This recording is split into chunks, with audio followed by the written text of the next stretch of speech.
two-level case. Yes. So we want to do this for a general case. So we then have to resort to approximate methods because now we have many states and be as many as we like. So we will use first order perturbation theory. And our goal is to calculate this transition probability. So we start with some initial state, I, and then we evolve it to some state at time t, and then we want to know what's the transition probability to another state n. So both I and n are the eigenstates of H0. Yes, in this case we assume. In principle, it doesn't have to be, but it's usually we have I and n to be eigenstates of the non-interacting system, that is to say of H0. So we'll find that there are actually two cases. So for the term with the minus I omega t, I think that corresponds to absorption case. And for the I omega t plus I omega t, that corresponds to stimulated emission. So I think this was first discovered by Einstein a long time ago. And that becomes the principle of laser. You have this stimulated emission from higher states to lower states, like this one here. Okay, so let's do this. And so this is a general sample. So we start with some initial state, I. Let's say at time t equal to 0. And then we apply our perturbing field. And we will use the interaction picture. So we just evolve it like this. So, like that. And we know that the time development operator, the interaction picture is just this time ordering. And then we have the exponential.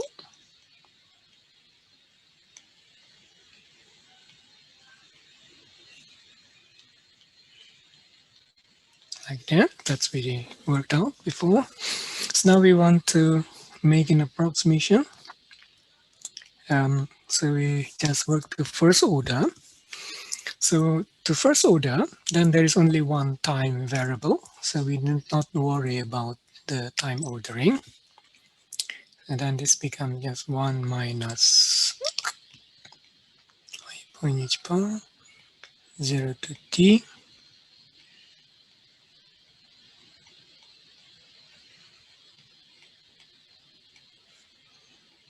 This. So we are assuming here, let me write it up, that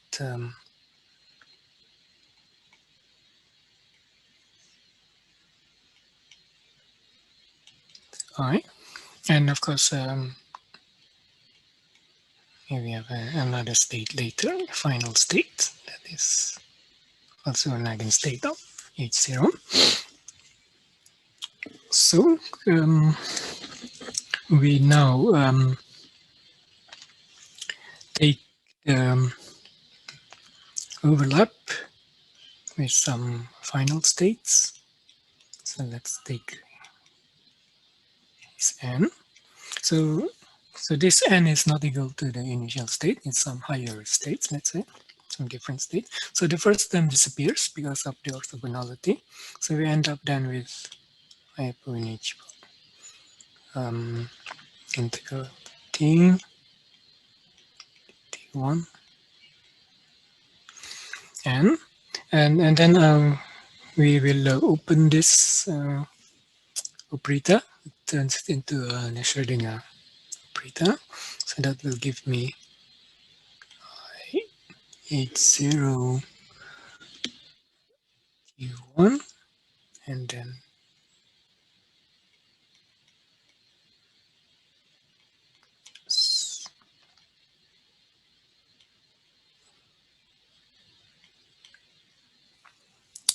I like this.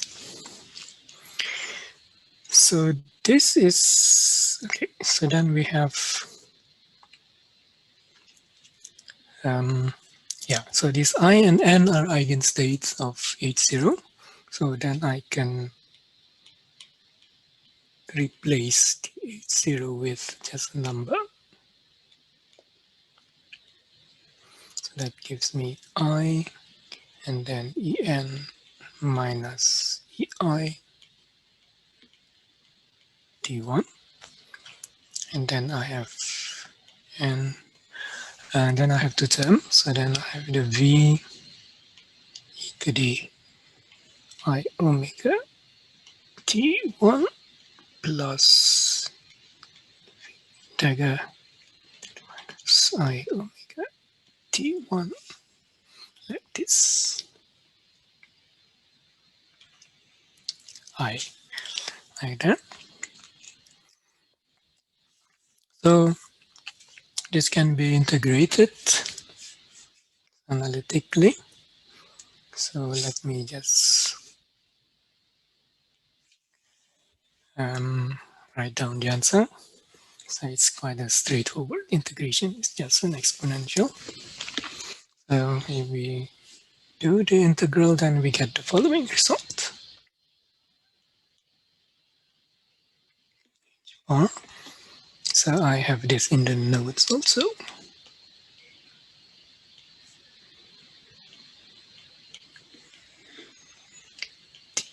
1, 2.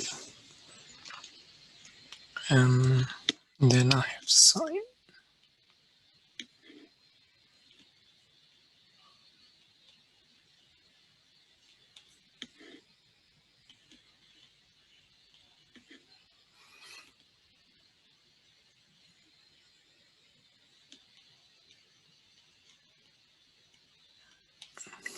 Then I have the matrix element of the potential. So that's I. So this means like that. And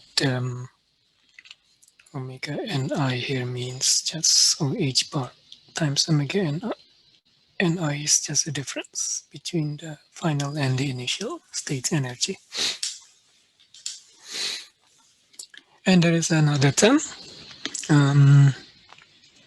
So let me write down everything here.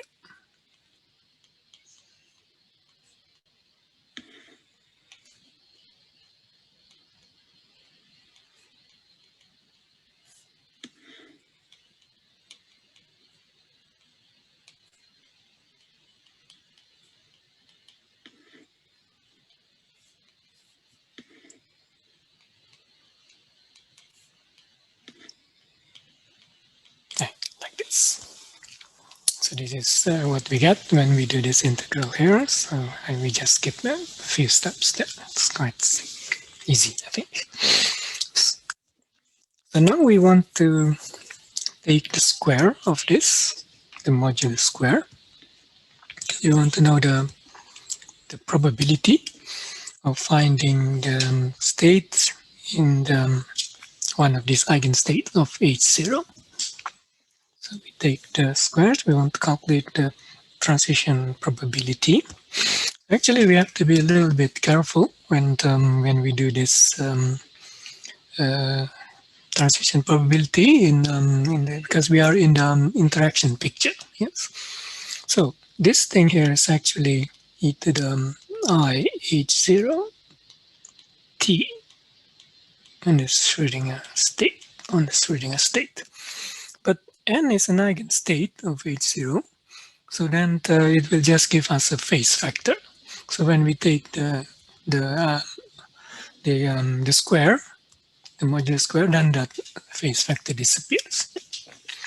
Okay, so when we take the square of this, we will get then three terms, one from this and from this. So these are just some phase factor times some constants. So we get then the following results. So we take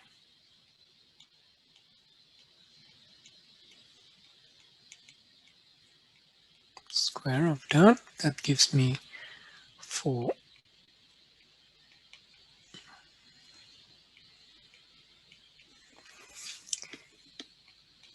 So from the square we get, I have this in the notes, but let me write it down because we want to talk a little bit about this. Square plus the square of the other term, the second term, with a minus. So you can kind of see that one corresponds to the emission and the other one to absorption. So the first term here is emission, stimulated emission, and the second one is the absorption. And then we have the cross term.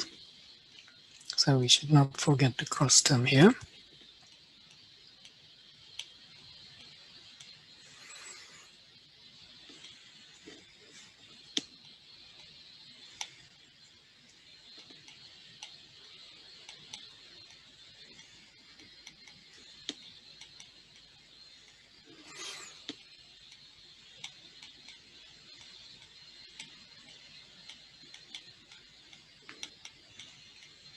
To write this quickly.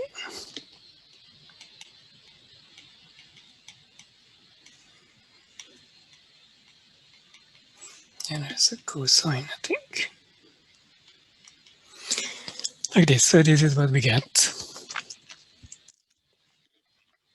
Now we want to see this probability in the large time limit. So we look at the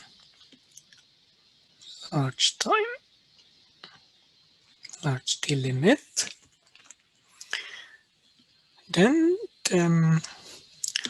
we notice that all these terms, the sine squared,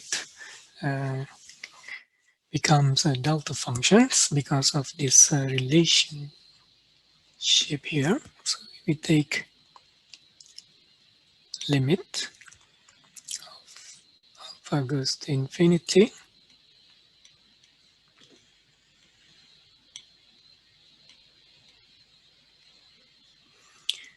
Alpha x squared.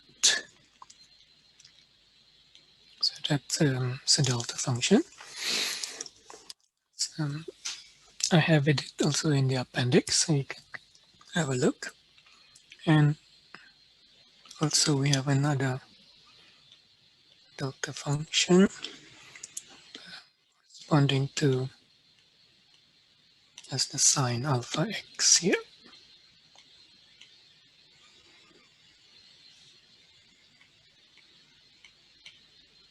Like this. So if you plot these functions and you consider alpha goes to infinity, you'll see that the function becomes a delta function. It will have a peak at x equal to 0. And you can show that the integral of this function is equal to 1. So that kind of fulfills the delta function requirements. So if we use this formula here for the delta functions, then the first term becomes delta functions. So we then get the following results. So we get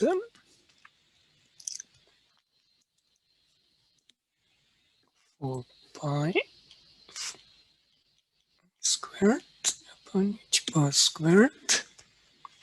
Then we get t upon 2. That gives me delta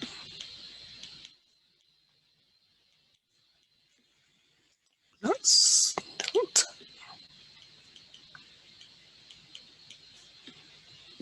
Like this. Yeah, so alpha will be my t upon 2 here. Yes. If you make a comparison between this formula here and that one.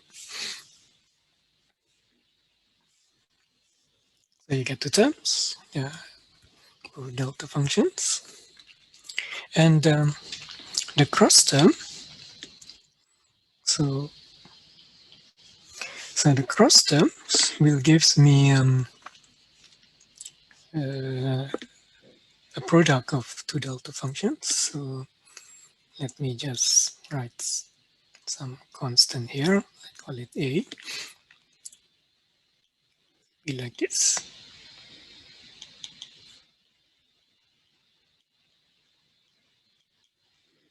Like that.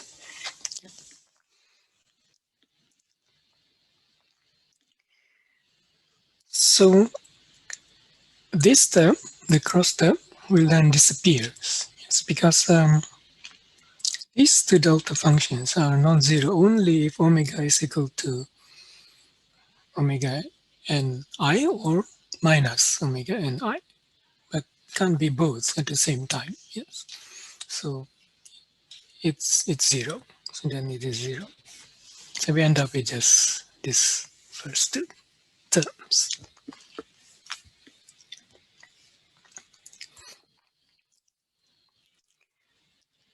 So this case here then corresponds to En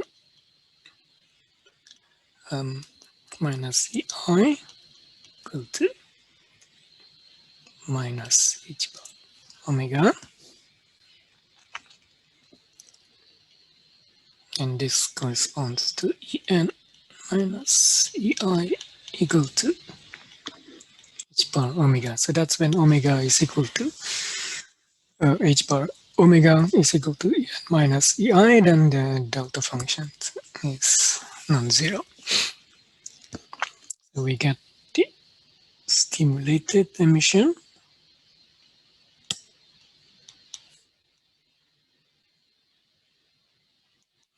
and this is the absorption.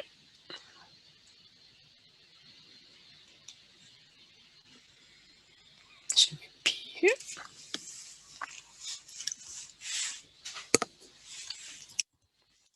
So this is the picture that we showed in the beginning. Yes, we have two levels, I and N, and we have these two processes corresponding to stimulated emission and absorption. So in the absorption, the initial state is lower than the final state because it absorbs energy from the photon or for whatever the probe is. Whereas in the second case, the emission, you start from the higher energy state to a lower energy state, so you release energy. So this the perturbing field, so you have a field that kind of acts like a reservoir that can supply and absorb energy.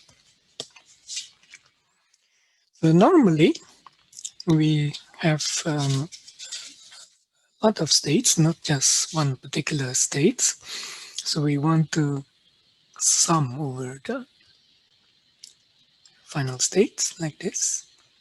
So let me just call it here. So this is just square of the matrix elements here.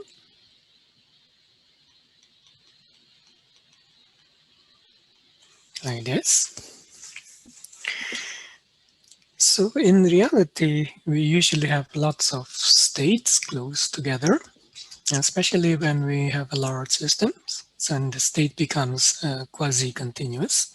So then we replace the sum by an integral over density of states. So we have here like this.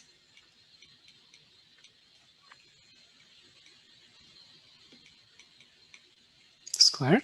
So this is then the rho is the density of states, and then this gives us the number of states. This number of states around the energy En. Yes, yes. So we can calculate then the rate. The rate of emission or absorption.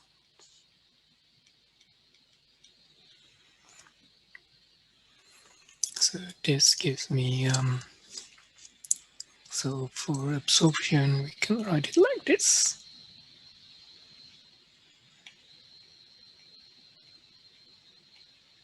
So we have a transition from some initial state to some bunch of final states close in energy. So then that becomes 2 pi upon H bar.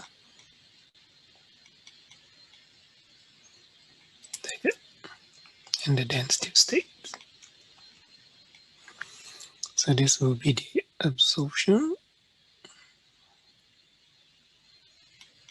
So that's the En minus Ei equal to H bar omega. And we have also the emission one. So that is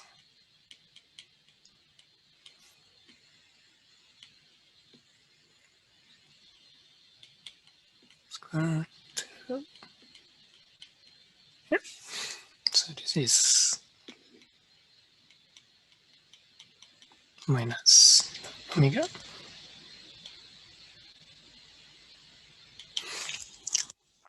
So in the case of emission, we understand that the initial state is now higher than the final states.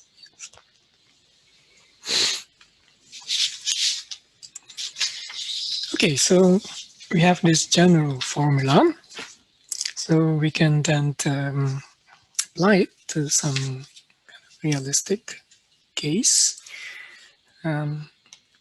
So one example would be from the perturbation corresponding to electromagnetic field.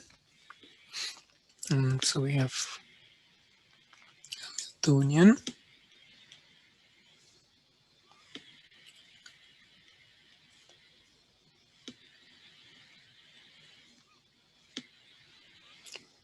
And where it may see here.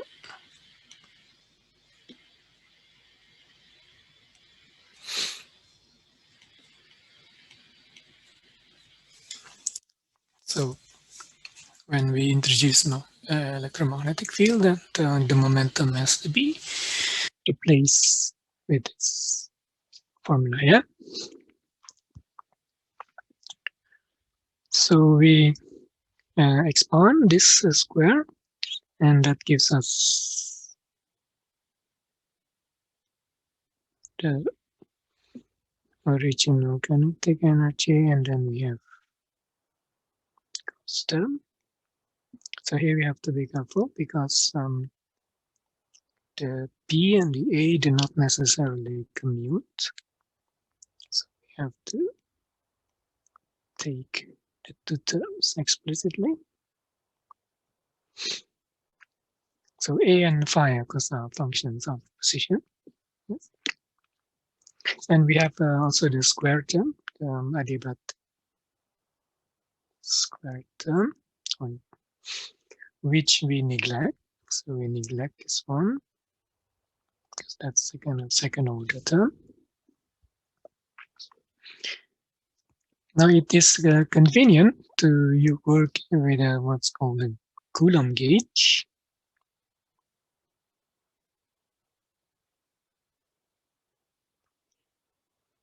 So choose, as you know, that we can choose A as long as it reproduces the same magnetic field.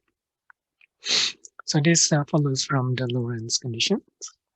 That you have. In this case, we don't have time-dependent field, so then 0. So if we choose this Coulomb gauge, then we can show that P dot A is our operator is equal to A dot P. So this is a consequence of the Coulomb gauge. So let me not go through all this algebra here. I have it in the notes. It's quite straightforward. So we just take this. So the vector potential A is given by 2A0. Then we have some polarization and the cosine.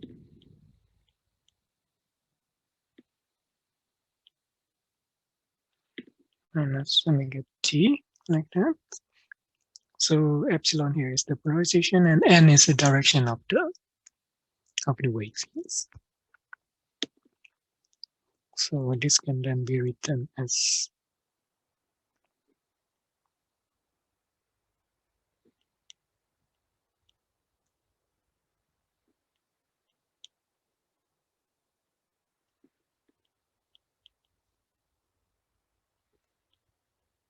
so it's exactly the same form as the one we have for the harmonic perturbation.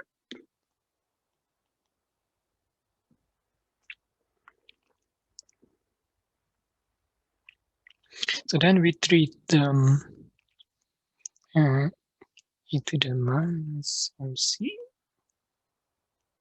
a dot p as a perturbation.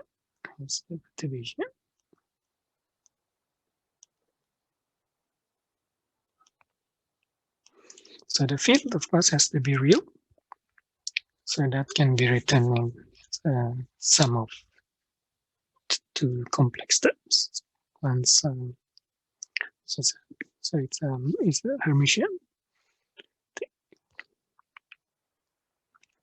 So we can calculate, for example, the absorption. We get the matrix element.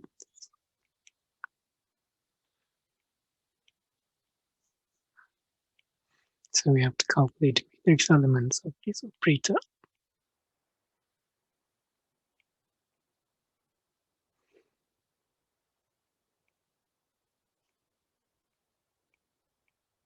Between the final state n and the initial and I. Of course, this matrix element depends on the systems. So if you have an atom, this will be some atomic states. If you have a molecule, well, they would correspond to the molecular states and so on. Yes.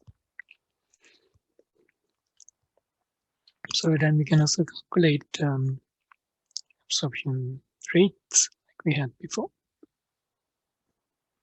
So that gives us this expression here.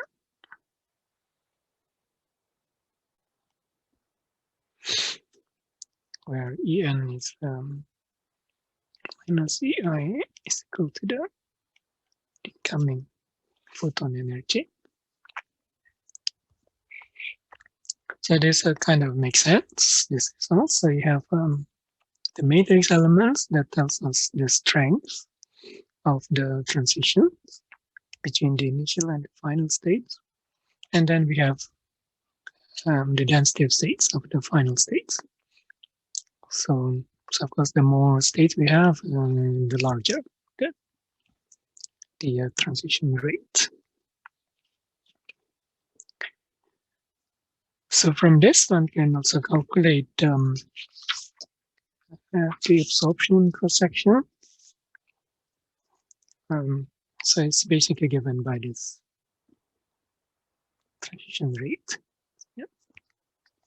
So that's one kind of concrete example on how you use the time-dependent perturbation theory to calculate physical quantities, like in this case, the absorption rate or the absorption cross-section. There are, of course, many other examples, and we will not have time to go all of these. So in the notes, I have also some examples with constant perturbation. But harmonic perturbation, I think, is one of the most useful perturbation that we should know, as that comes in many cases. So if we have electromagnetic fields, then it's usually treated as a harmonic perturbation.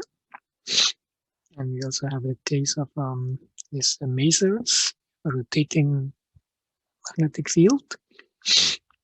That's also harmonic perturbation. Okay, so I would now like to start a new topic on scattering theory.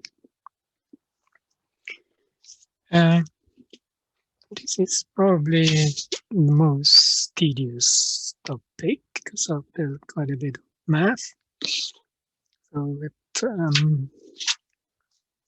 we'll try to go through the maths as much as we can. But let's first describe a bit why we are interested in scattering theory. So if we have a matter, so this can be atoms, molecules, or solids, or a nuclear, whatever, and you want to study the structure of the object, or some properties like the electronic states and so on, then we usually need a probe to study the properties of the material. So you send a probe to the object, and then you look at the outgoing particles, and by measuring the energy and the momentum of the outgoing projectiles, one can then deduce the properties of the materials. So, for example, in this new facilities, this ESS, European Spallation Source, they use neutrons as probe to study the structure of magnetic materials. So neutrons are nice because they don't have charge, so they don't interact with the electrons and the nuclei. So they just interact with the spins of the electrons and the nuclei. So that's why they're used to study magnetic properties. So you send neutrons, and then you look at the outgoing neutrons, and you measure the energies with various angles, and from this you can deduce, for example, the structure of the material. So here we are not going to study the most general scattering problem because that's a very complicated thing. So we will consider perhaps simplest case where we have a spherically symmetric scattering potential. So I have a picture here. Oops, what am I doing here? It's here. So we have spherically symmetric scattering potential, as I indicate here, within some radius r. So we assume that the scattering potential is finite in its range. So it's confined to some radius r. So you can imagine that this could be a nucleus, or an atom, and you approximate to be spherically symmetric.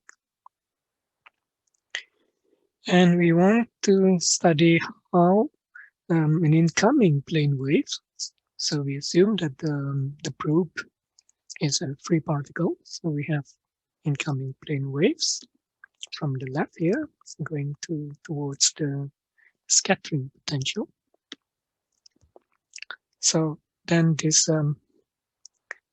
incoming plane wave will be scattered by the scattering potential, and it will generate outgoing spherical waves that we will see.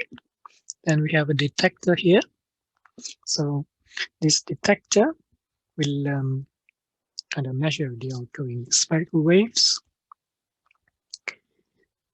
So we want to study the case when the detector is very far away from the scattering potential. So that means that if we call this,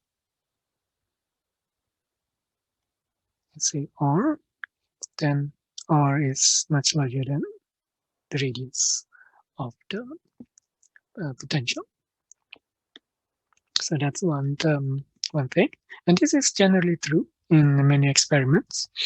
So although this is a relative thing, so when we say it's much larger, it's really, we're talking about a scattering potential of the order of angstrom.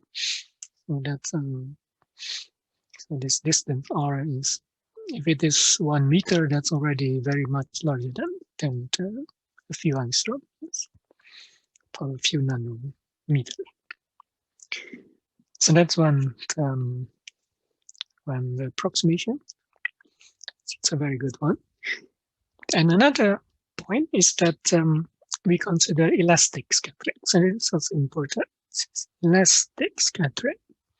So we assume that the scattered state will have the same energy as the incoming plane waves.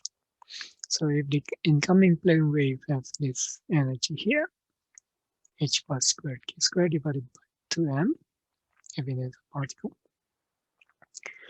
and the outgoing wave maintains the same energy. So there is no energy absorbed by the scattering potential. So these are only two approximations that we make.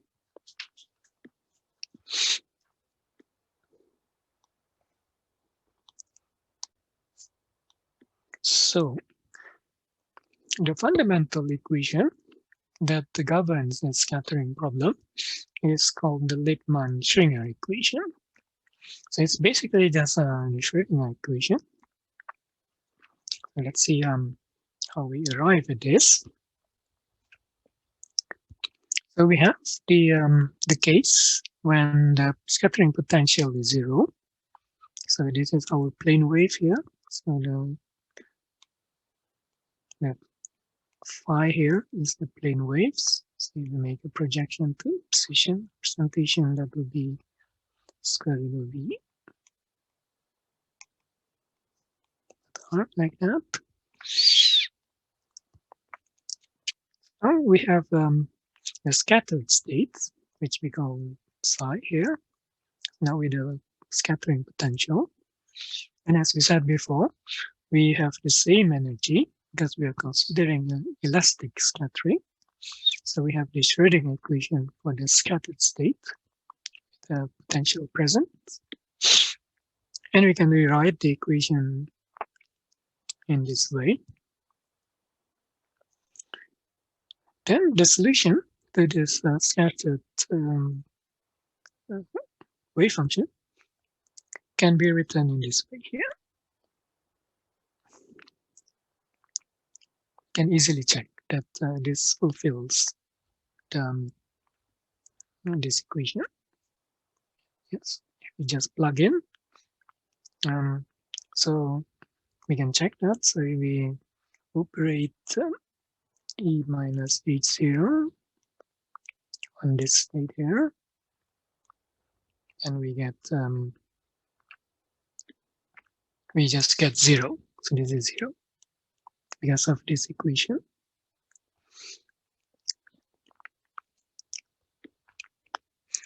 So you see then that this is a solution to this equation.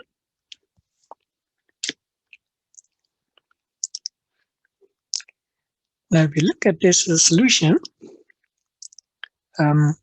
we quickly discovered that we will have a problem because when the energy, so if we take, let's say, the matrix elements of this in the eigenstates of H0, then there will be one or a few states which have the same energy as this one here. Then this term will diverge. So the proper solution to this equation, this scattering equation here, requires the presence of this plus I in eta. The eta here is a positive infinitesimal.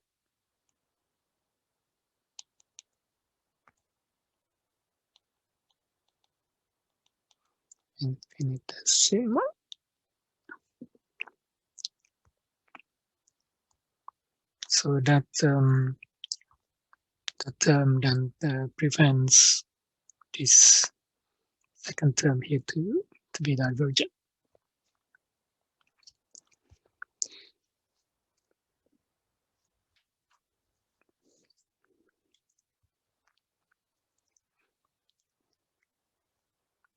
So the question is then, how do we arrive at this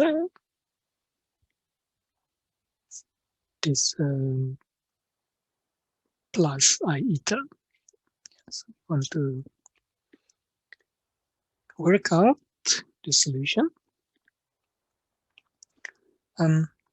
Since we've been doing time-dependent potential, so we will apply the time development operator to work out the solution, this outgoing solution.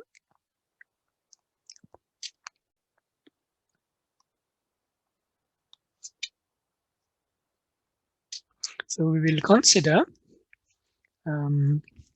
this scattering problem as a time-dependent problem rather than a static problem. So we can imagine that we switch on the scattering potential at time t equal to 0. So for negative t, we have no potential, and then at t equal to 0, we switch on potential. So initially we have a plane waves for negative t, and then we switch on the potential and we follow the time evolution of this plane wave state. And if we then look at the solution for large t, so infinite time, let's say, then we should obtain the scattered solution, the solution with a scattering potential. And we can do this by applying the time-dependent formulation in the interaction picture. So we evolve the initial free particle state and the plane wave under the presence of the scattering potential. So this is the general idea. Yes. So let me just go through this, just a few steps here. And I think we need more time, so we will have a little break and then we continue. But let me just start here with just a few lines here. So we start as before with some initial states. So we work in the interaction picture and we apply the time development operator. So we have the state here. Then, as we showed before, that this time development operator also fulfills the Schrödinger equation, except that we have the potential only rather than the Hamiltonian. And we can then integrate this differential equation and get an integral equation. So we have an integral equation for the time development operator. And now we will apply this to the scattering problem. So we start with a state phi. So in this case, we will be a plane waves. You project it to position eigenstate. So we have it time t equal to 0 and we evolve it time t, just like we did before with the harmonic perturbation.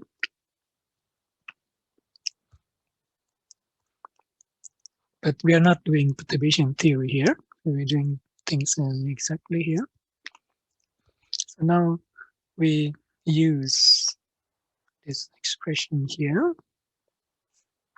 So that gives me a phi from 1, and then we get the second term.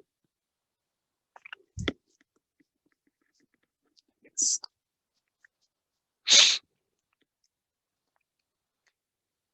Now, this state here is just, by definition, it's the interaction, the state in the interaction picture.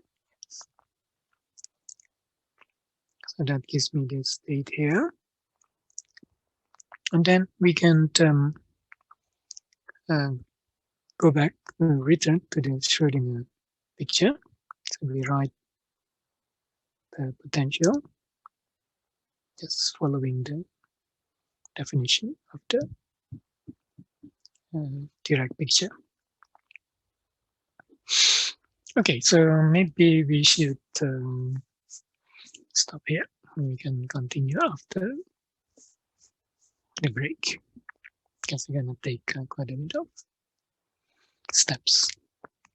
Yeah, so let's return at let's say quarter past.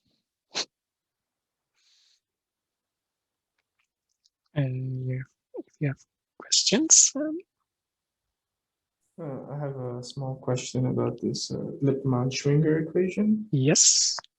It was when you did it with the energy thing, and you get the potential V on the lip. How did that happen again? So you get this. Oops. Yes. Sorry, maybe I should sit here. The second equation. Yes, because you can write it like this. I can multiply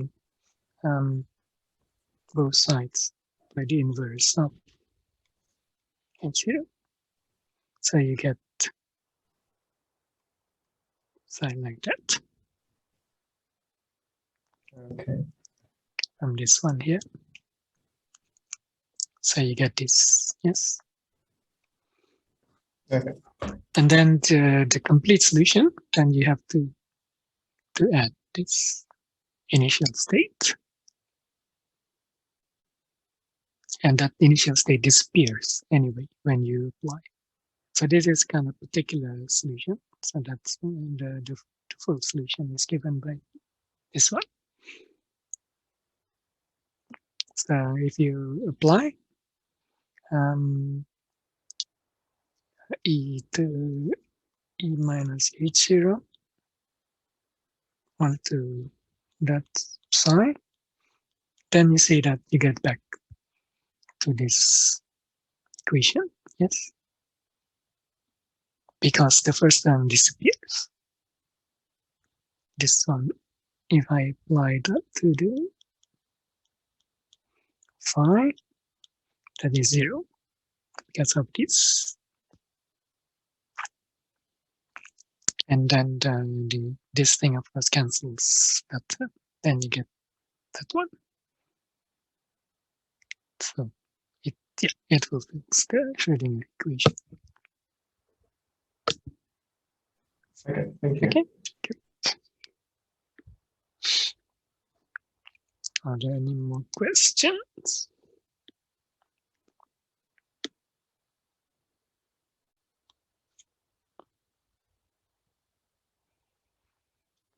Okay, then we go back.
Okay, we can start again.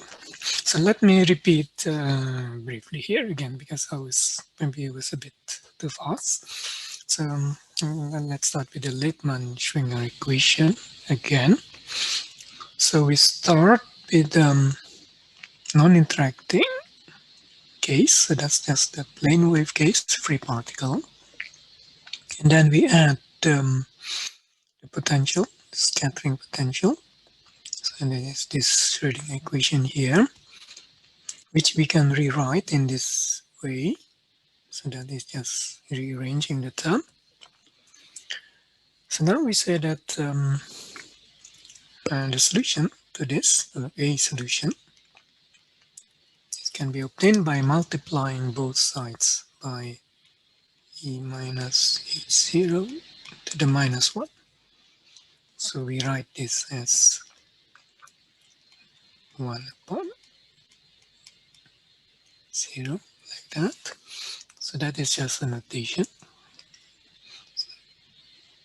Could have written it as e minus h0 to the minus 1. It's the same thing.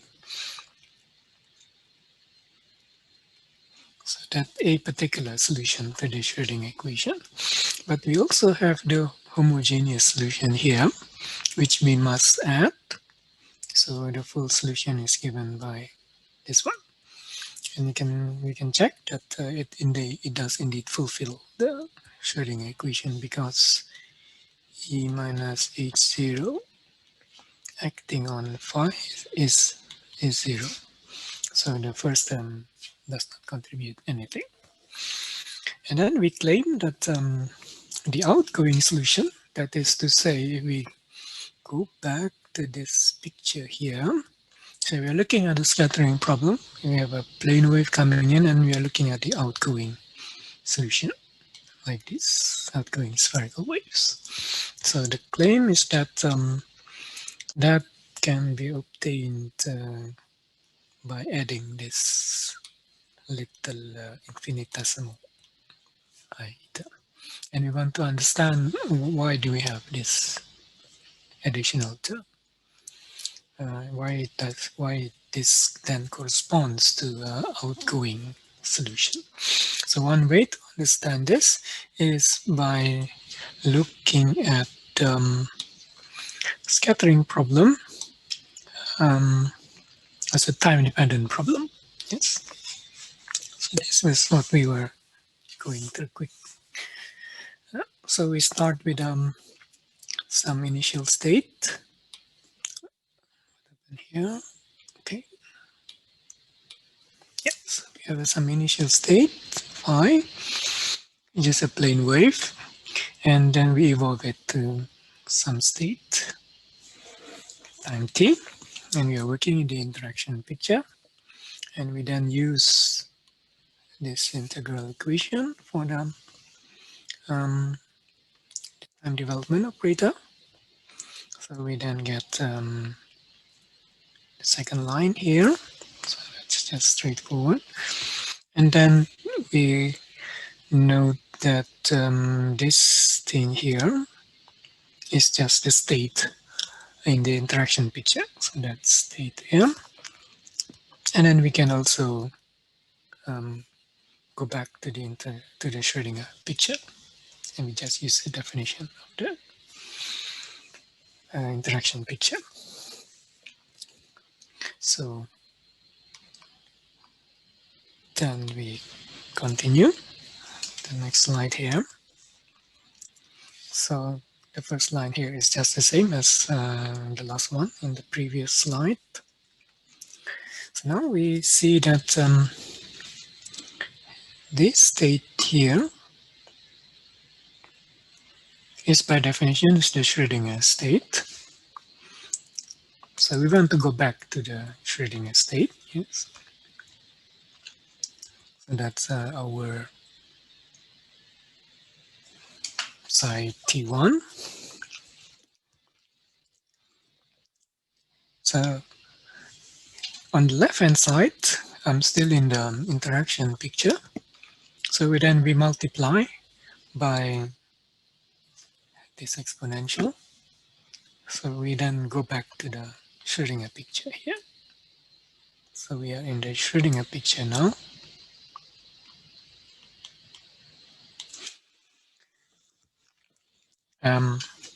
Phi is an eigenstate of H0, so then the exponential, the H0 can be replaced with the energy. We have this exponential here. And then we can combine that term with the same term, but with T1. So we get this term here. And then we introduce this theta function. So as it stands here, it doesn't do anything because these are just one. This theta function is just a Heaviside function. So it's just equal to 1 as long as t is bigger than t1. So that's okay because we are integrating from 0 to t. So actually that term is important because that's what gives us this infinitesimal eta. So actually this whole thing here is the same as what we had when we were doing the finite path integral. So it's the propagator operator. Like when we do the finite path integral, if you recall, we have the same, exactly the same operator. So it propagates in time. It's propagating in time. So now comes the ansatz here, if you like. And we say that this state is supposed to be an eigenstate of the scattering problem. So then it should be some state like this. I call it psi plus times this exponential with the same energy as the incoming plane waves, because we are talking about elastic scattering. So we have the same energy. So this, we make an assumption here that this is a solution to this scattering problem. And we also make use of the integral representation of the theta function. So we can write it as an exponential minus eta times t minus t1.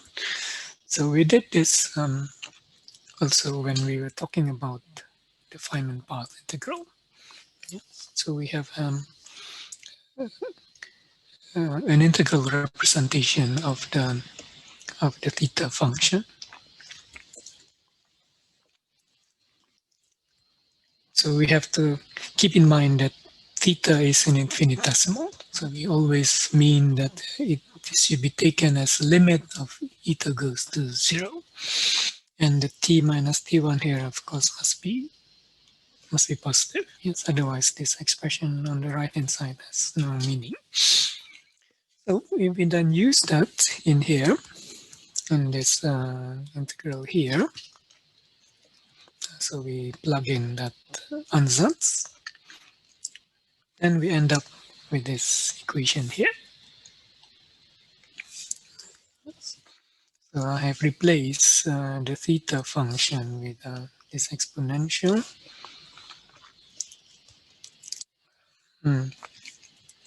So then this integral can be just integrated formally. Then you can see that we get the Lippmann-Schwinger equation.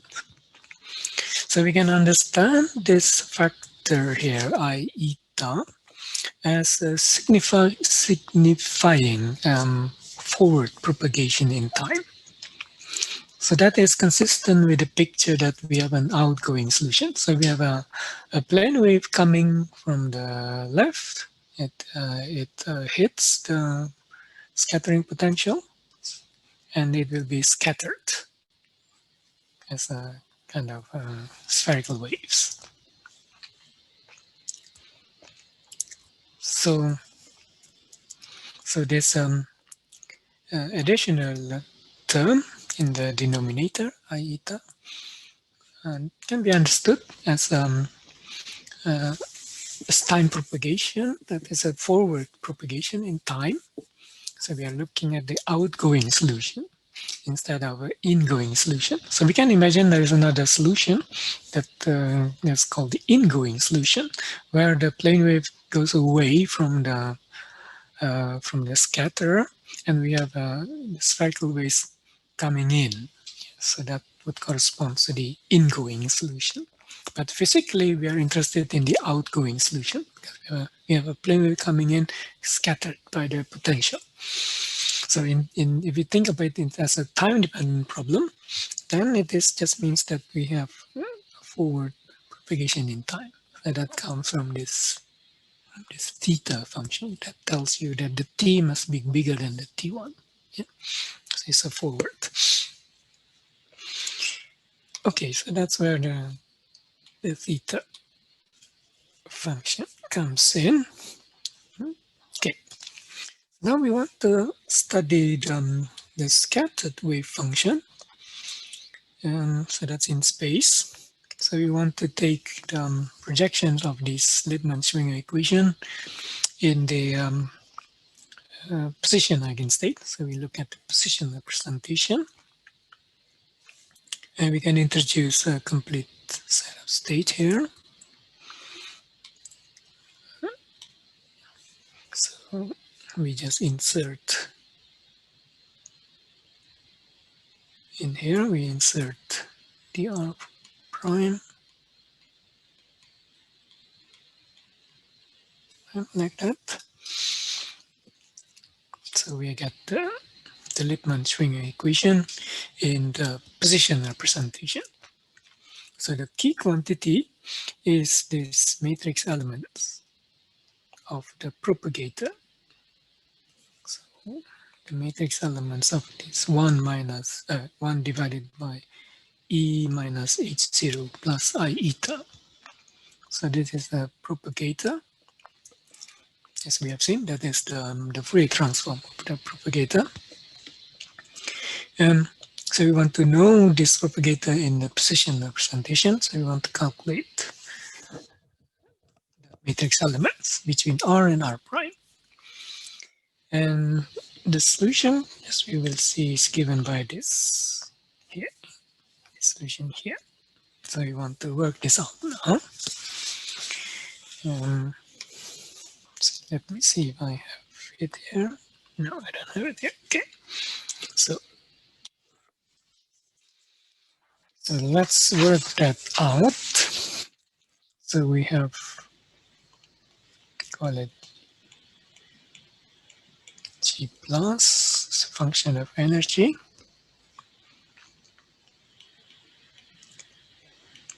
M. So now I will introduce momentum eigenstate, because that is an eigenstate of H0. We have 1 upon E minus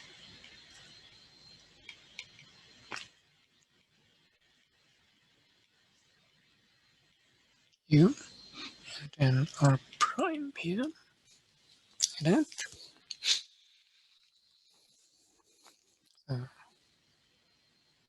So now we can calculate this thing here.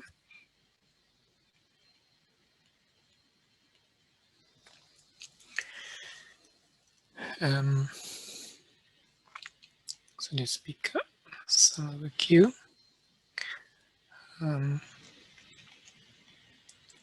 Or like this, Q. So this state here is an eigenstate of H0, and so that is just H bar squared Q squared upon 2M.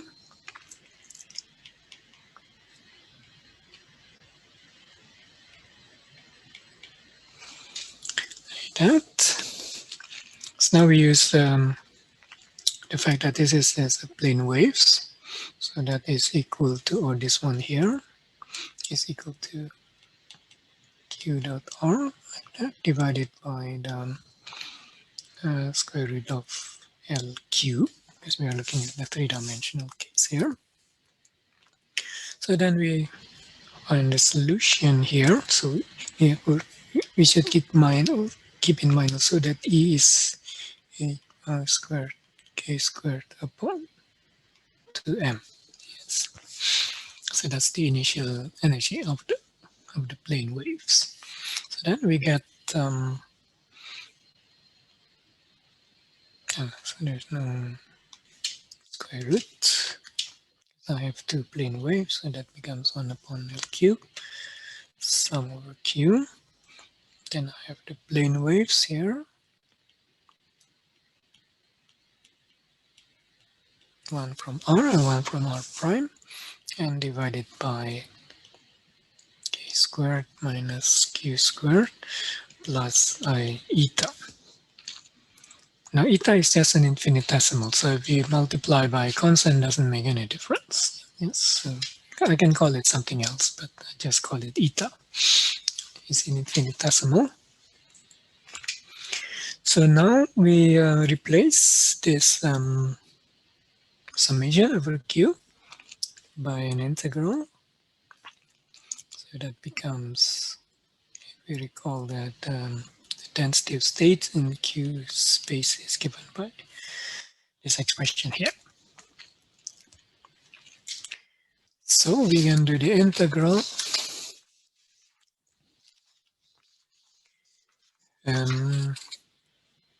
Okay, so we continue here. So we have the g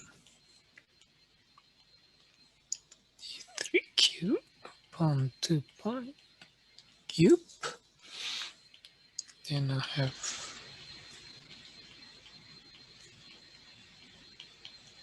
plane waves.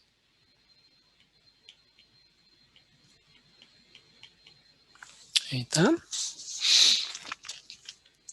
So we can choose the r minus r prime to be along the z direction, so it's arbitrary, so we can just choose it to be along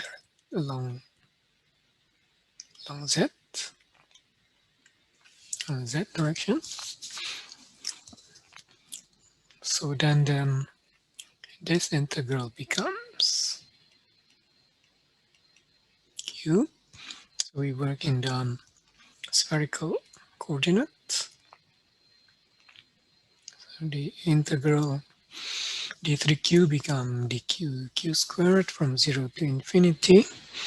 And then we have the angle, it's called the azimuthal angle, phi, from 0 to 2 pi.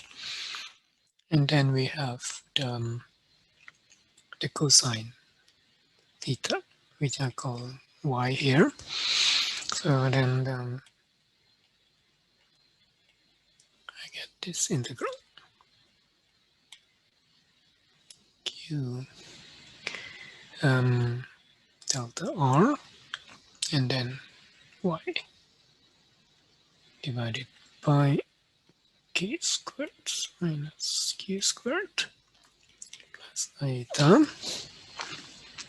So delta r here means the magnitude of r minus r prime. So two of these integrals can be done. So there is no phi dependent, so that just gives me a 2 pi, so that becomes 1 upon 4 pi squared. And then we can also do the integral over y, so that's just an exponential. So that gives me 1 upon I delta r integral 0 to infinity q squared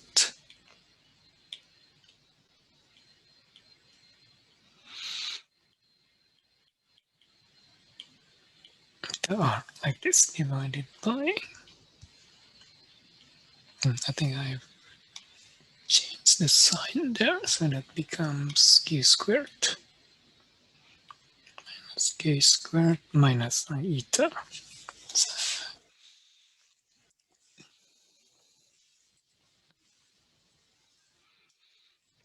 should be just q here. I think there's a mistake there because there is a 1 upon iq times delta r, so one of the q disappears. Yep. So we say that this integron here, this integron is an even function in q,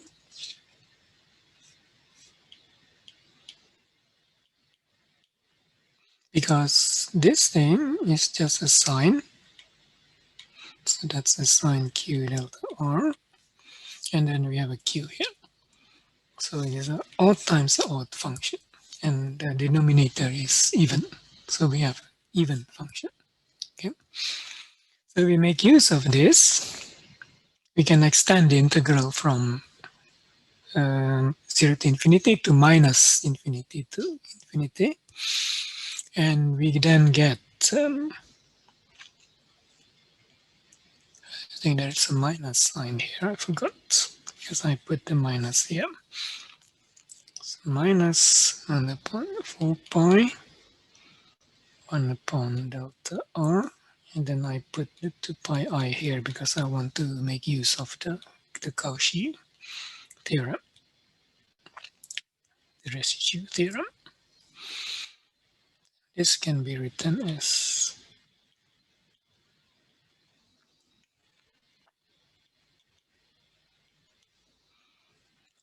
eta, like this. So we go to complex plane and use the Cauchy theorem. And so we say that we must look for the poles. So this has a pole here. So that can be written as a sum of two terms, which brings out the pole structure of that function, like this. So if we plot it, we have one. So this is in the q plane, complex plane. Now we go to the complex plane. We extend the q from real to complex domain. Then we have one at k plus I epsilon. So epsilon is just an infinitesimal. And another one at minus k plus I epsilon, so just opposite.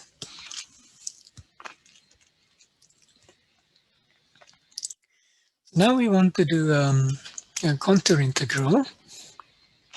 So to do this, we have to look at the integral. And we see that we have this exponential here, which tells us that we should close the contour in the upper half plane. So in principle, we can choose any contour we like. That's the nice thing about contour integral. But we choose one which makes the integral simple. Yes.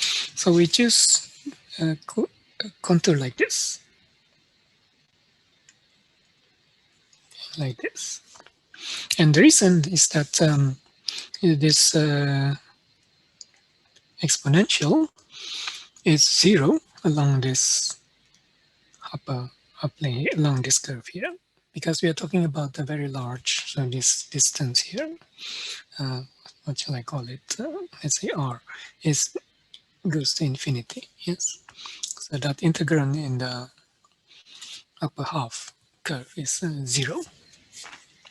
So then we just pick up the residue. So that gives us, so let me rewrite this integral. We have this integral we want to calculate. So vector of 2 here.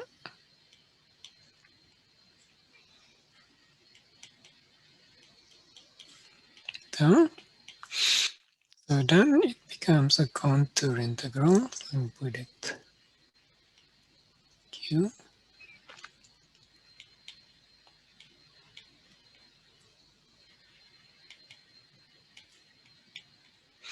So when we close the contour in the upper half plane, the other term with a Q plus K, sorry, was it? Yeah, K, Q plus K plus I eta disappears because the pole is below the upper half plane. So then I only have the first term.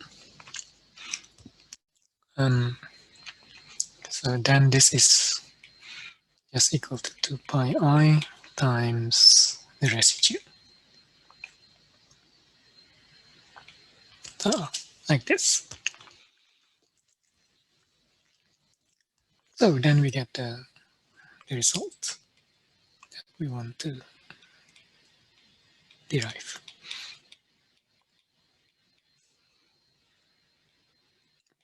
Okay, delta R, so then we just look back. Divided by 4 pi minus R prime, like this. So that's the solution to the propagator in the position representation.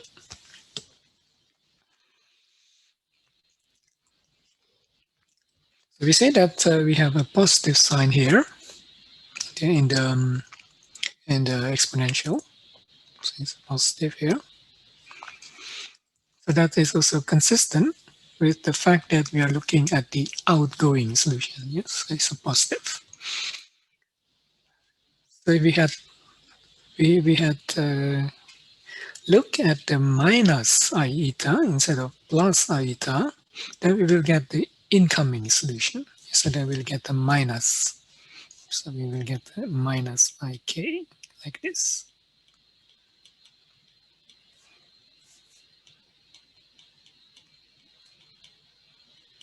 Like this. So that will be the G plus.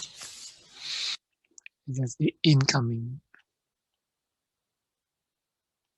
So then the outgoing. That's a positive sign in the face in the exponential. So this is usually called Green's function because it has this property of the Green's function that when you look at the differential equation for that one, that will give you the delta function on the right hand side. So yes, so if we just rewrite the outgoing solution, so this is the main result here. So we have the original plane wave plus second term, which represents the scattering component.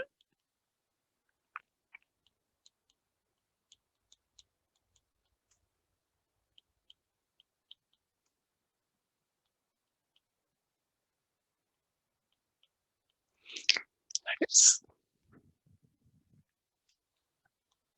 So this is the Lippmann-Schwinger's equation.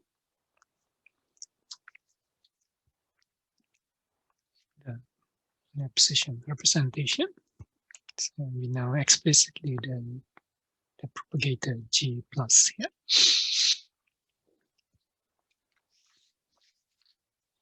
So one can kind of interpret this solution as being or as consisting of the original plane waves, and then you have the second term, which represents the part which is scattered by the potential V here.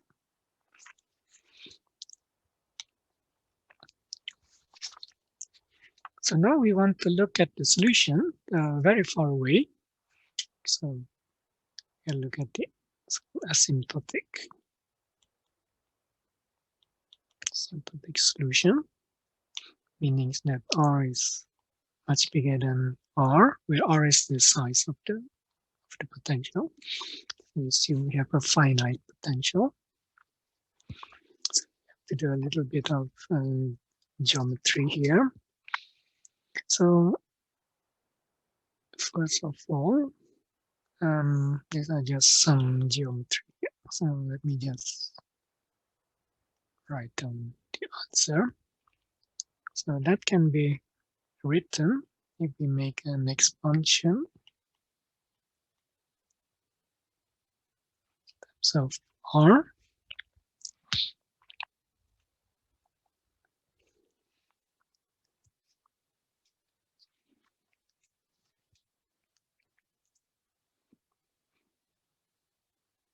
so the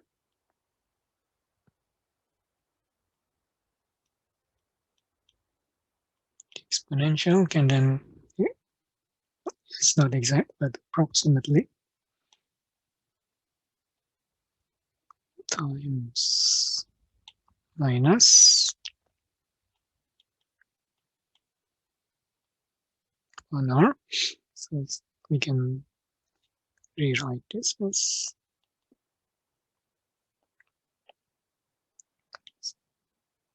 k prime dot r prime, where the k prime is given by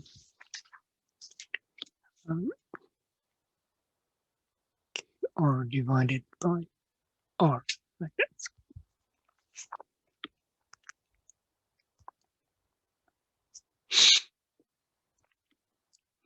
So that's one approximation. And another approximation we need is that this 1 upon r minus r prime is approximately is equal to 1 upon r. So r prime is restricted to the potential. So I should have said that r prime is within the potential, within V, whereas r is the detector, position of the detector is position of detector, or wherever you are. You want to observe the wave function. So then the 1 upon r minus r prime can be approximated by 1 upon r, approximately, plus higher order terms, which proportional to r squared, r cubed, and so on. So if we use this approximation, then we get a nice expression. So we get the outgoing solution. So now we are looking at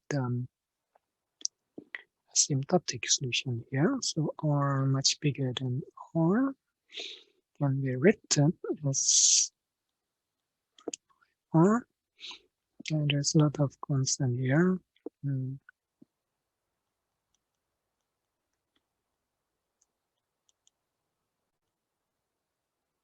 R, so that comes from this term and that one, and then we have an integral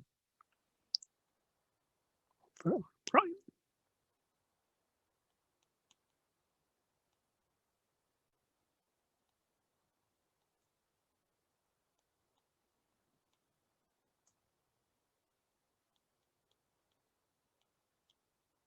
Like that. So we see that maybe I should write this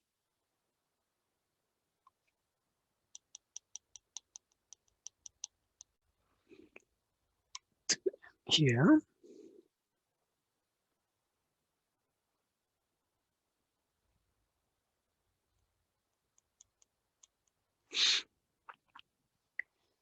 So we see that this can be then written as 1 upon L3 half. So that's just the normalization factor of the plane waves. So that's the first term. And then we have this spherical waves. Yes. r times some constants. This depends on k prime and k. So this constant is just this integral here, and maybe multiplied by L 1/3 L to the power of 3/2.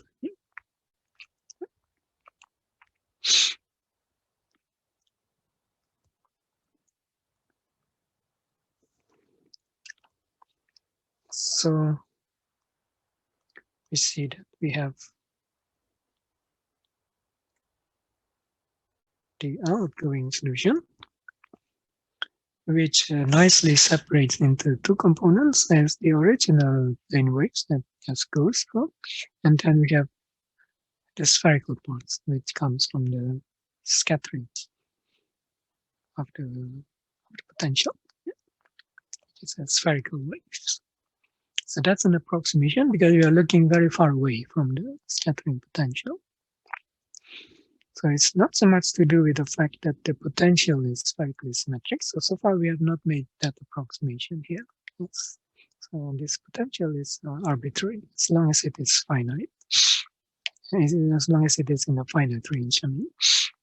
So we still have this form. We have a spherical wave. So it can physically, I think, kind of makes sense intuitively that you have very far away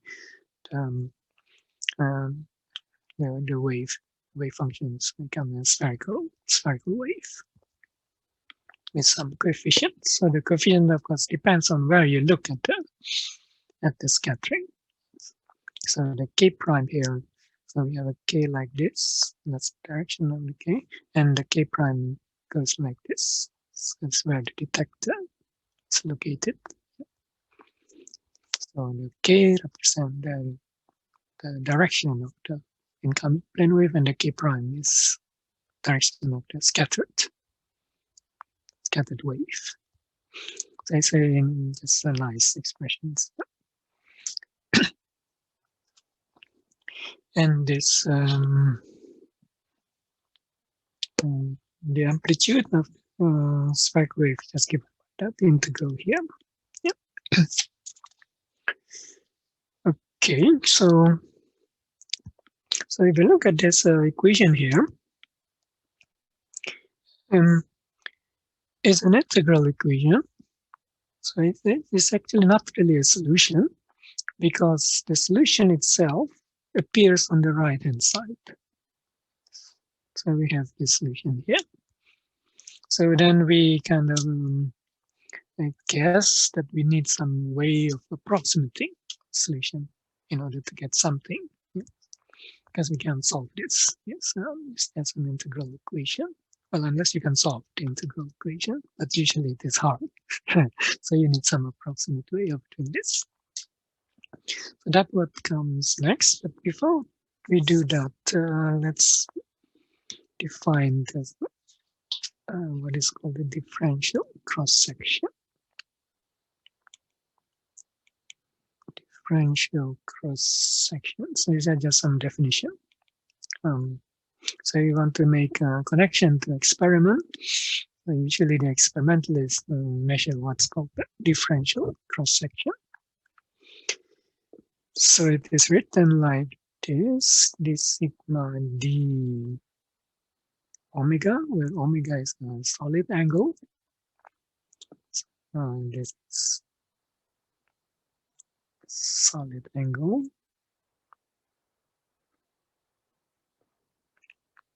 This is defined to be the ratio between the number of particles scattered into unit solid angle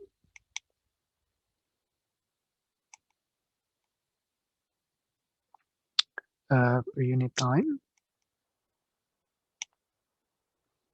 divided by the number of incident particles. That's just a definition. Kind of very reasonable definitions because that's what you measure. experimentally. You have a detector, and so that gives you some kind of solid angle. The omega, you look at the number of particles scattered,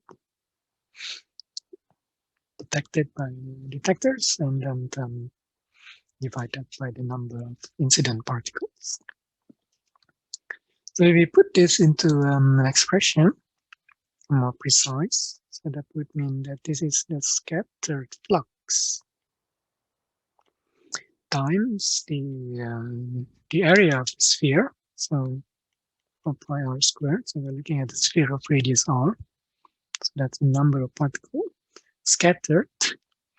And then we want to know the number scattered into solid angle. So we divide by 4 pi, because that's the solid angle. Pi. And then we divide by the incident flux.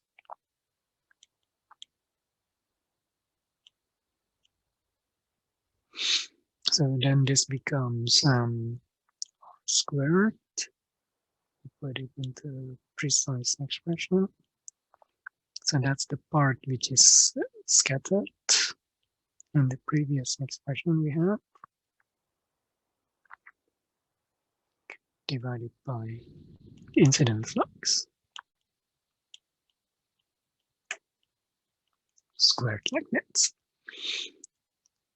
So that is exactly this matrix elements of the potential between the incoming plane waves and the scattered wave function that we defined before. It's a simple expression for the differential cross sections. Okay, so that's just the definition. And we go back to how we solve this this Lippmann-Schwinger's equation. And so we need some way of approximating the solution. So the most common approximation is called Born approximation.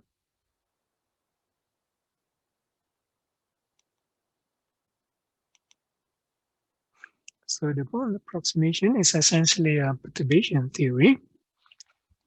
So there are some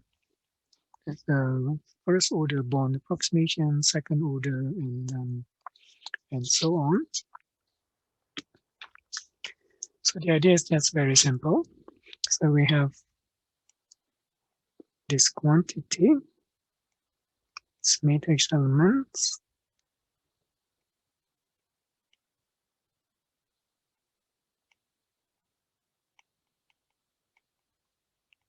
Then we have 3 prime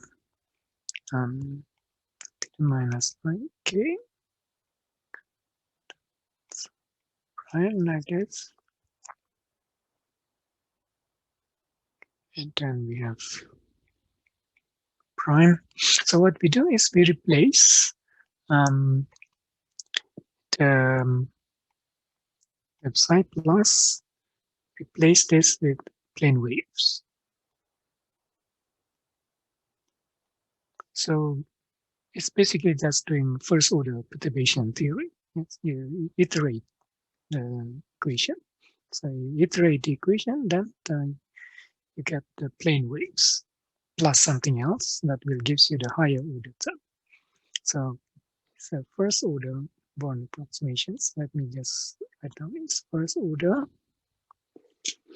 Born approximation. I just replace the psi plus with a plane waves, and then you get r prime here. So that basically then just the Fourier transform of the potential, scattering potential.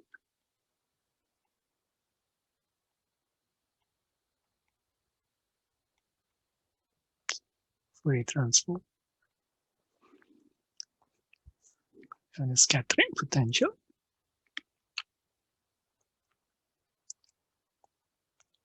So if we have a spherically symmetric potential, then we can actually calculate this analytically to a certain extent. So that's quite straightforward. So we get we call this Q here. Q, and is equal to, again, the work in the spherical coordinates. Then we get this.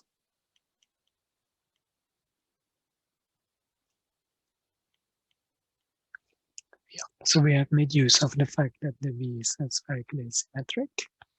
And we have done the integral over the symmetrical angle, give it to pi. And we get this expression. So this can be done, of course, and that gives us 4 pi by Q. We just write down the solution here. Sine QR times potential, like that. So this, of course, has to be integrated depending on what we have, the potential. Okay, so I'm going over the time here, so maybe we can stop here, and next time we give some examples, and we continue with the higher order Born approximations. So this is the first order. So it's quite simple, actually. So you just iterate, just like what we did with perturbation theory, when we do time-dependent perturbation theory. So it's really the same thing. Okay, so any questions so far? Yes. Okay, so I have done no questions, and we stop here, and I think the next one is on Friday. Yeah. Very good. So if there are no questions, then we say goodbye.